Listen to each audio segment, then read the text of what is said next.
Welcome to Business Success Tips, where you learn to make more money in less time and have a lot more fun. I'm your host, Paul Sanneman. I'm founder of Contractor Staffing Source, where we help contractors build great teams.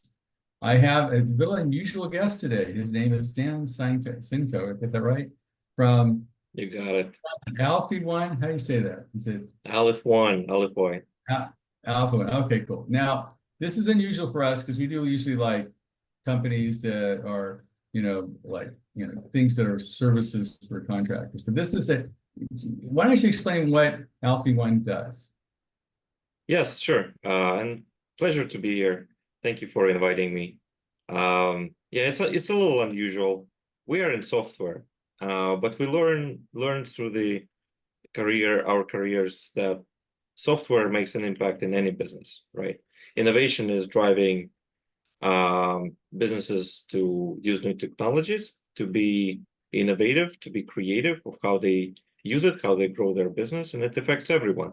So I'm sure contracting can find some ways to utilize some innovation. Okay, so I have a couple, I wouldn't call them friends, call them acquaintances that I know that have done this. Dan Houghton is the guy that started Buildtrend, and he was a frustrated homeowner that didn't like the software. So he decided he was going to build a software company to do project management. Also, another guy I know pretty well is Donnie Wyatt, and he did the same thing. I mean, he built a company called CoConstruct because he was frustrated with the way the project management system worked, and so he built his own thing.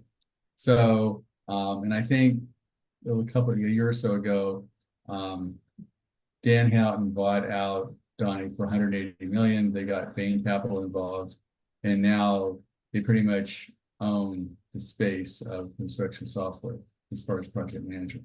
So, and a lot of people I've talked to this podcast are new companies that are starting up software companies because they're not happy with whatever software they're using. They're a contractor, they're a service company, they're a roofing company, whatever. They look at all the stuff out there. Another one just actually would be Jobtrend. I know that guy, Eric Fortenberry, and he was frustrated because he tried to use another software, he didn't like it. He had a software background, he thought it didn't work. He said, heck with this, I'm going to start Buildtrend. And Buildtrend, I think, now has 5,000. So I would say clearly most software in the construction industry is started by either a customer that doesn't like the software they're using, or a client that doesn't like the software they're using and saying, hey, I can do better. So since I assume you fund those kind of companies, right? That's what you do? Yes. So we invest in startups who build some innovative products for existing industries. And yes, you got it right. Okay, so I would say, I'm sure a lot of people listening to this, some have, they wake up at night going, I can do better than what I've got, right? They think of, because they're a contractor or they're in the construction industry, which is a bit Luddite when it comes to innovation. I mean, contractors are just slow when it comes to innovative stuff. They're not excited. I know I started when they were using pagers. They didn't want to use cell phones and they didn't want to use projects. So they've been drugged through technology for the last, 50 years, and it hasn't changed. Now with AI, it's a whole new thing, and they're fighting AI and saying it's not going to work and blah, blah, blah. So, Stan, let's say I am a contractor. I am frustrated with the software I'm using, and I think I can do better. When does it make sense to actually do your own thing or just forget about it? This is a good question. So you mentioned a couple stories, and they are beautiful, right? Because they were solving a problem which they know existed, and they already had a client base to apply it to and engage their clients. They may be partners. They had already networked. And what is most important, that they were experts in their field, right? So this is what we like. We like to invest in entrepreneurs who are experts and know what they're doing and can build it up and have first couple of clients. This is what usual startup needs, successful startup needs, right? There's a couple different angles to approach this. The first one you have to think about is, can you build a tech product? you need to have some experience or at least understand the technology on a level where you can be confident to say, I will not only just figure it out, but I already have experience with some software and or technical systems before, or I know my industry so well that I used these tools before. I know what they are. I know what it has to be. And you already have some first couple of clients to engage it or test it, not just yourself. Yeah. So let's say, Stan, let's say both these startups were started by, one was he had a couple of clients who were contractors and they didn't like the software. Another was, it's usually caused by frustration. My experience is you're using software that's in the industry, whatever it is out there, and you're not happy with it. You're going, it doesn't do this, it doesn't do this, it doesn't do that. I think I can do better. Now, a lot of these guys that started up don't know anything about software. They're like, but they know why they don't like, why they don't like their current software, right? And so they're upset with it. And then they say, well, I can let's say I'm a contractor. I've got, I'm unhappy with my CRM or my project management software or whatever I'm using. And I see these gaps and I go, it needs to do this, it needs to do this, but it doesn't do it. I know what it needs to look like because I've been a contractor for X amount of years, or I've been a roofer or whatever, and I know it needs to do this. I've been in the business, I know, but I'm not a software guy. I just know what it needs to do. Then I can hire a software guy to do that for me. Does that work? That's a beautiful question as well. It depends on the software you're building, but I assume it would be a custom-built management, let's say custom-built management system, right? And right. This is what Good. Yeah, custom-built management systems for your operation, right? For contracting, right. For your jobs, for managing staff, etc., etc. So you would definitely need a software experienced person, engineering experienced person. And this is what I talk about in my newly book. I got it here. Here we go. It's called Simple Custom Wild, of how to build products for non-technical people. So this is exactly what I talk about, is how to find those engineering people, how to find your partner, technical partner, if you need one. And most importantly, what I speak about is if you even need that technical experienced person. Because if you're building a software just for you, not to scale it later for other companies, you probably don't need a custom build solution. The reason is because custom build solution, they're expensive. You would spend 6 figures easily on a software project like that. And would that increase your operational efficiency equal to that amount of money? I don't know. But you need to think about it from a perspective of investment as well. Are you investing in the software to increase your operational efficiency or to build a tech company? So if you're building just to increase your own company operational efficiency and then think about scaling it later, which is a reasonable approach, but you would first calculate what is ROI on this investment, how better my operational efficiency should be if I invest, let's say, 100K. And that has to be justified without even scaling. If you're building a tech product, it has to be approached a little differently. It has to be architected and given a proper technical attention first. So that's why you would need some technical experienced engineer or CTO or experienced architect who would look at your product, estimate it correctly, compile a plan, assemble a team, or you can hire an agency, for example, for that. So this is what I talk about in the book. It's called Simple Custom Wild. Okay, now the classic case, let's say, I've heard this, I'm not a software guy, I don't know, that some software was built on C++ or an older program, right? That was, they're committed to this program. They've got, pick a number, 100 employees, and they built this platform 15 years ago, okay? And it's built on old software, I guess old, in the sense it's C++. And then somebody else comes along and goes, well, I'm using new software, so my API is better. This is better. I can do it better, faster, cheaper than they can do it. They're stuck in the old days and they can't move because they got too much investment of time, money, and inertia in the old system. I'm going to come in and do it better because I've got the software. The software has changed. The ability to write and program has changed. They haven't gone along with it because they're so committed to the old system. They can't move, and I can come in with better, cooler stuff and make it better, faster, and cheaper than they can make it. Is that a reality or not? Is that true? It's not black and white. Let me give you a perspective. So engineers like to engineer. Engineers don't like to deal with old legacy code.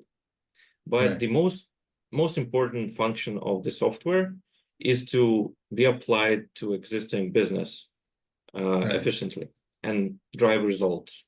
And C++ is not an old language. Majority of code in the world written in C and C++. And if it works well with a business, if it works well and applied well, it's a really valuable dynamic. You know, it's really hard to reach using any software, new software, old software. If it's used efficiently in a business, it's great.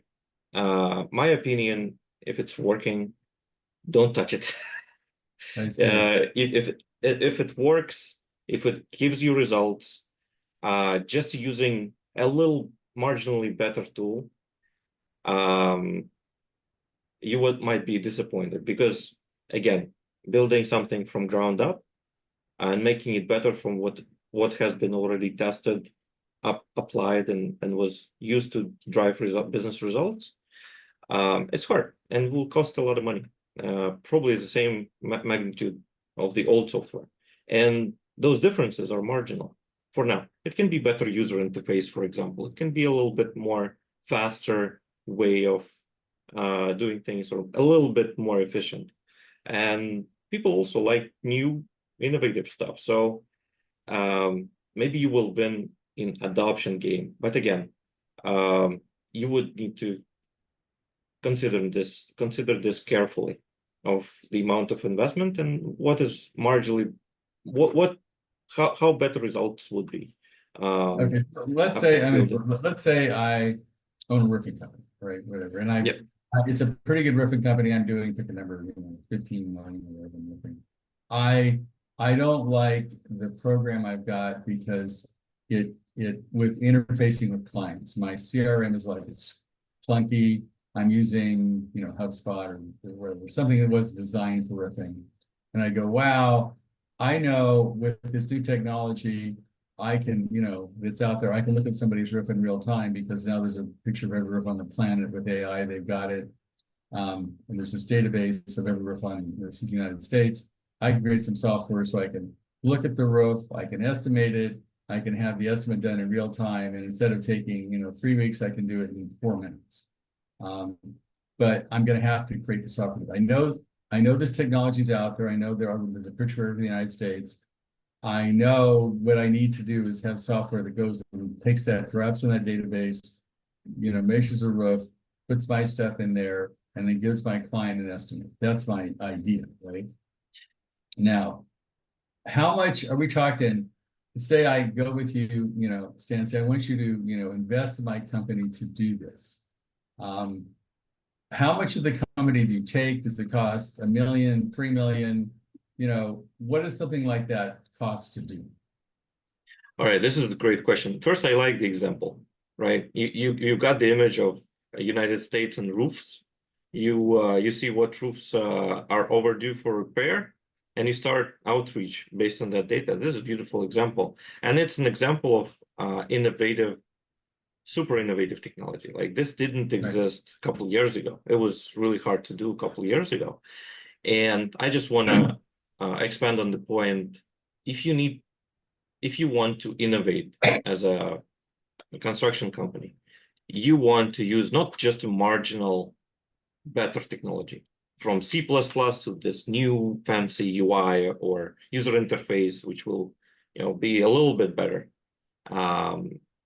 But you want to invest in something groundbreaking, which has not been done before, which is so innovative that you would skip couple innovation layers of being marginally better to make that leap forward. With AI, it's possible to do it today. And just as you said, you don't like the way, let's say you don't like the way you communicate with clients or with your users. Yeah, you would engage with some technology like AI to do it more efficiently and more innovatively, along with using other layers of innovation, like using not only email, but text, or maybe not only text, but email, maybe some other automated voice calls, etc., etc., so that you get the juice out of what has been done last 10 years in technology, but also some groundbreaking stuff. So answering your question, what would the model be? How would it be structured? First, if it's a company which already does 15 million in sales, to be a tech viable investment for us, we invest 50 to 100K. It might not be that impactful of our investment. You know, if you're doing 15 million in revenue, you're probably doing, let's say, 15% margin. It's over 2 million in net profit a year. And so with that money, you can fund this type of innovation yourself. You don't need an investor who would put 50 to 100K and would require, let's say, 1% or 2% in equity. In our example, we invest in startups who are looking to raise, let's say, 1,500,000. But it would be really interesting collaboration for us. Let's say we build a software and we use it with your business and we see how it works and we scale it together for, let's say, an industry. That's really interesting. It's something to spin off from this use case. You grabbed my attention. I'm already thinking about how to build it. You know what? I actually know a company that did that. That's what I'm using. They actually now, there's actually a software company that literally will do an estimate in a minute and a half because they got pictures of all the roof in the country. They have it, and they integrated, because that wasn't available. You didn't have picture of the country for like 8 years. You have it now. Literally every roof in the country, you can get a picture of it. So I've seen that happen. Another company, I think, has a software, for example, for the air conditioning industry, where you can go on your phone and it's got every air conditioner ever built on your phone. It's got a way to support it. It's got a way to order it. So with technology, it's solving distribution problems and information problems that were really hard to fix before, right? So I guess as I'm looking at this, I would say if you're a software company and looking to, you started, you have this great idea, but you need some expertise in funding, they can contact you. Or if you're a contractor that has this cool idea, you've been in the industry, you understand it really well, and there's this gap, whatever the gap is, it doesn't, right now, for example, a lot of things are coming out where in the service business, they're actually having AI call people and set appointments, which didn't exist 5 years ago, right? And you've got some ideas to do that. So what's your process? How do you, let's say I'm a contractor or a software company. I've got this cool idea. I need some money and I need some expertise. Where do I go? How do I get a hold of you? How does that work? Yeah, they can always contact me at alephone.io, alephone.io. It's our website. You can just fill the form, get in touch. But what we look at first is, does this software needs or idea needs custom coding at all? And there is a couple of steps before that. So that software may already exist. That's one. There is so many software has been written in the last 20 years. It's just ridiculous, right? So chances are most likely what you're looking at is already has been built or has been implemented in a way where it can be changed slightly and it will fit your needs. So white labeling is a thing. So you can probably white label some existing solution or change or adjust existing solutions to your needs, which are out there. The second option is building something with existing technologies in no code. So no code is big right now, where you can click your way through building solution which you need in like 5 minutes. Add AI to this, and you can type in what you need and get it going in, again, under an hour, which is amazing. How realistic is it to use in real world scenario? That's another question, but it gets better every day. So what first is explain no code. Yeah, so no code is where you can build apps using zero code, writing zero code, but it will be custom apps, which is usually simple interfaces which connect to a database, right? Any app you can click your way through solving something is could be built using no code today. So it's there are a couple platforms. One is Bubble, Retool, and others. Bubble is probably most famous one, where you can just build software yourself. You don't need to be a tech expert, but you just put a couple buttons in, forms. It can be customer facing. It can be internal management for purpose of internal management, operational efficiency, increasing operational efficiency. Not everything can be built with no code though. So we look at what is possible to do right now with very low blood, just solving a problem you have in your business or making what your ideas happen. And then if it requires custom software, we think about ways how to do it. And one way is to invest in this as a venture studio. So we would take your project and invest in it. The second way is to give you advice how to find those technical partners and start there. Or straight ahead, go ahead and build it from ground up. All right. So I would say AI is affecting every industry. And what is happening, which is interesting in the construction industry, is since AI is going to disrupt a lot of like law, where you're selling information for money, you're sort of going to be in trouble, right? Because information is going to be free, whether it's your doctor, your attorney, your psychiatrist, your astrologer, whatever. When they're selling you, I can tell AI is going to do a lot better, faster, and cheaper than anything else, and it's going to disrupt those industries.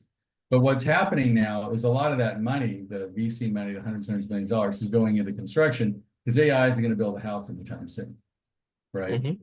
It's not. So there's a whole bunch of investment from VC companies into construction because AI is not going to disrupt it. But AI will certainly disrupt the software business in the construction industry because things are going to be done faster, cheaper, and better, whether it's contacting clients, whether it's keeping track of jobs, whether it's anything having to do with exchange of information in construction is going to be revolutionized literally yearly by AI and its ability to do stuff better, faster, and cheaper than other people, right? Is that accurate? Absolutely. And construction is protected for longer than most of the software businesses are right now. And what you said is spot on. So cost of intelligence is going down to zero very quickly. This is what we see. And when that happens, first affected would be digital businesses, where cost of not only intelligence, but as you said, information is going to go down dramatically. But construction business model is protected in some way until robots taking over. But we will have bigger problems than construction business back then. But you're very right. I think construction is protected and could be a really nice diversification option for investment from digital software people as well. I'm in software business, so I don't know what I can do about it. Maybe invest in some real estate. That's it. Okay. Well, I would say what's going to happen is the actual building of the house is going to take a while, but all the information exchange around how to build it, where to build it, distribution of services, like COVID just crashed the industry because distribution tanked. And, you know, to get something, instead of taking 2 weeks, it takes 2 years. And so that's changed radically. So when it comes to distribution, information, some kind of information exchange in construction, whether it's project management, you know, CRM, any kind of ordering, that is going to be revolutionized, and that is technology. So I would say for links to this podcast, you have a great idea, you know, give Stan a call. Maybe he can help you out. And I really appreciate this. Has been interesting, and I thank you being here, Stan. No, thank you, Paul. Been fantastic. Okay, so give Stan a call nice if you wake up ideas. with a brilliant idea on doing software. Okay, thanks, Stan. Yeah, thank you.